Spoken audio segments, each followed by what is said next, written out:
Hey everyone, and welcome back to the CO2 Rundown. I'm your host, Chad Owens. Happy Hump Day. Yeah, a slightly different popper today. I went with the extra custom fitted dress shirt. I love me a good fit. Anyway, look, I hope you guys are having a great Wednesday. It's the peak of the week. I want you guys to sit back, relax, and enjoy today's show because we got some special stories for you. So without further ado, let's dive on in to the CO2 Rundown.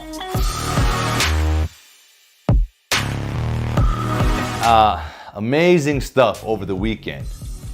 I was fortunate enough to be in attendance at the first annual Chace Numata high school all-star baseball game.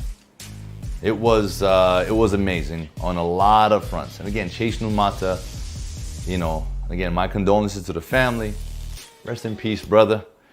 Chace Numata passed away in 2019, during a skateboarding accident, unfortunately. He was a Pearl City High School graduate who went on to become a minor league player. He was with the Detroit Tigers affiliate league at the time.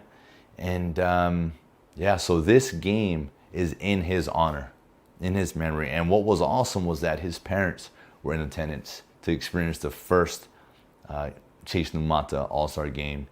And a lot of these seniors, I know they felt it. I know they felt his presence while out there. It showed because there was a lot of plays being made. Typical All-Star game. Everyone was doing their thing. And what was awesome was that there were spectators. My son was in the game, and this is the first time in a few years that we've been able to watch him live. So for that, I'm thankful. And to all you seniors, you know what you guys represent. We know how precious every opportunity can be, how precious life can be in general.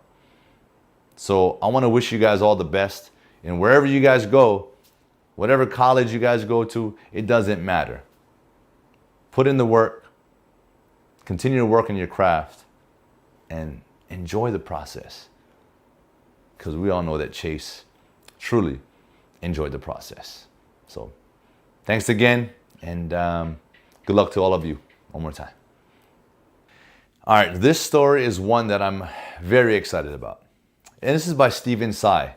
And you guys can check this out in today's Honolulu Star-Advertiser. And he's talking about University of Hawaii football being played at TC Ching Field, the newly renovated field that's coming this fall. Yes, we've talked about this. We've talked about the field. Everyone's excited about it. But I want to tell you who's really excited about it. Is the University of Hawaii marketing team. This is an opportunity now for at least the next 3 years that they're going to be able to do some fun, creative things on campus, right? Generate all the revenue, create fun ways of engagement, fan engagement, certain things that the students can get involved in. And I think these are just ideas that Steven's putting out there, but I love what he's saying. One of them is, hey, maybe one of the students could get some free tuition, right? They're giving out a free tuition for the next school year or the next semester, whatever it is, but they are going to have the opportunity to take advantage and do some fun things. Pre-game DJing, concerts, utilizing Stan Sheriff. I'm just getting fired up. I got fired up reading this article. And you guys need to be extremely excited for this upcoming football season. It's going to be a new look team because the environment is going to be so intimate.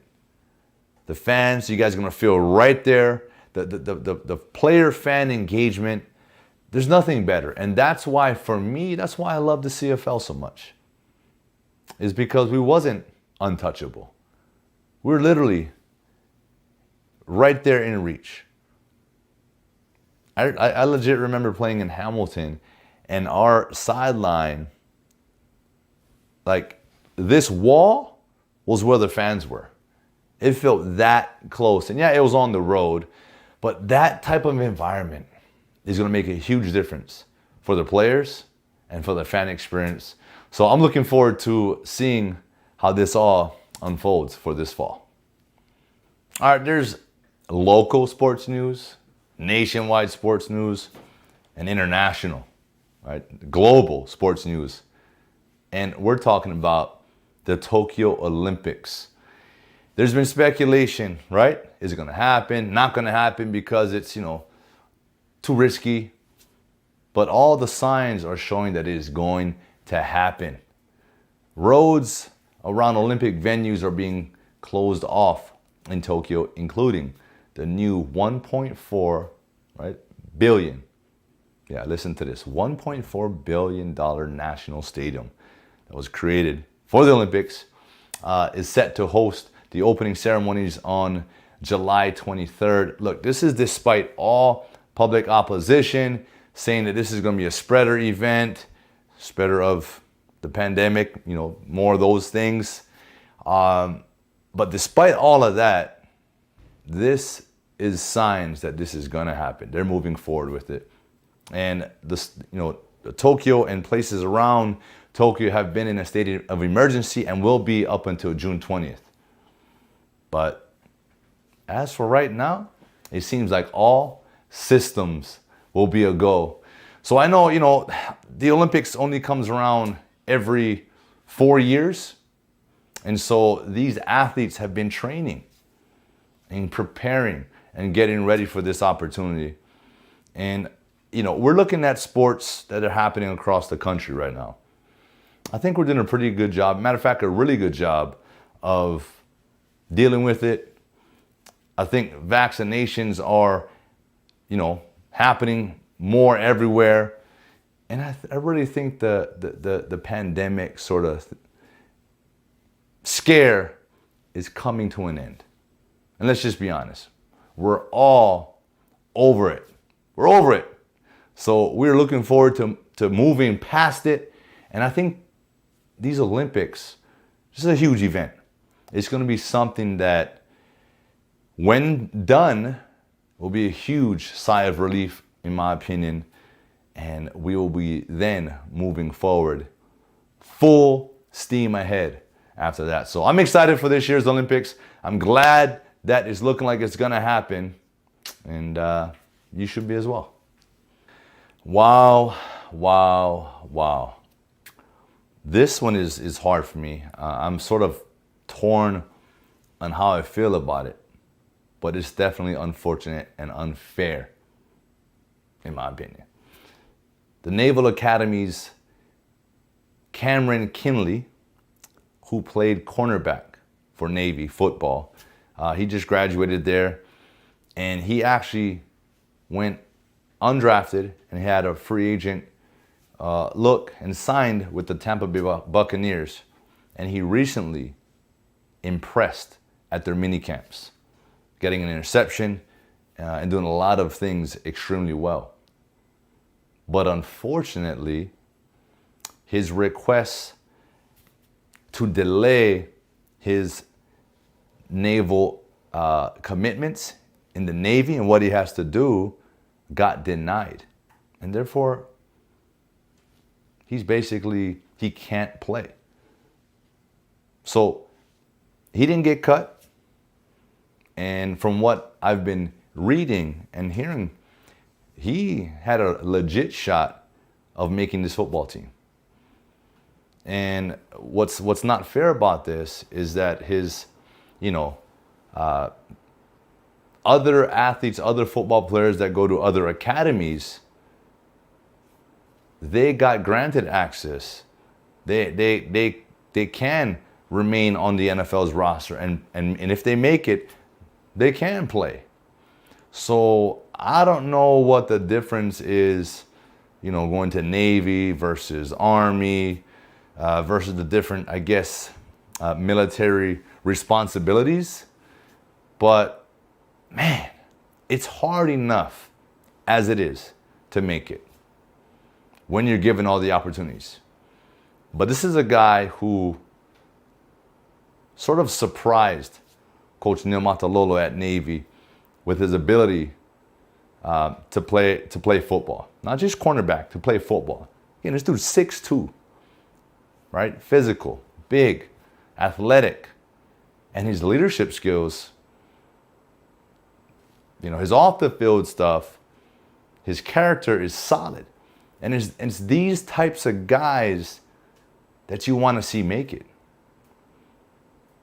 And I don't know if this decision will get overturned, but to go and serve his duties for, I believe, like the next couple of years, right? Being a free agent, being a guy that was barely making it in, might have a hard time 2 years from now, when there's a whole new crop of DBs that have come through every year. New receivers, new DBs, right? Maybe certain other positions he might have been able to do it. But yeah, it's a tough road ahead, and I don't know what your opinion is on this, but I feel it's a little unfair that this young man is not going to be given this opportunity and granted access to fulfill, another dream of his, alongside his military commitments. So you guys let us know your thoughts in the comments.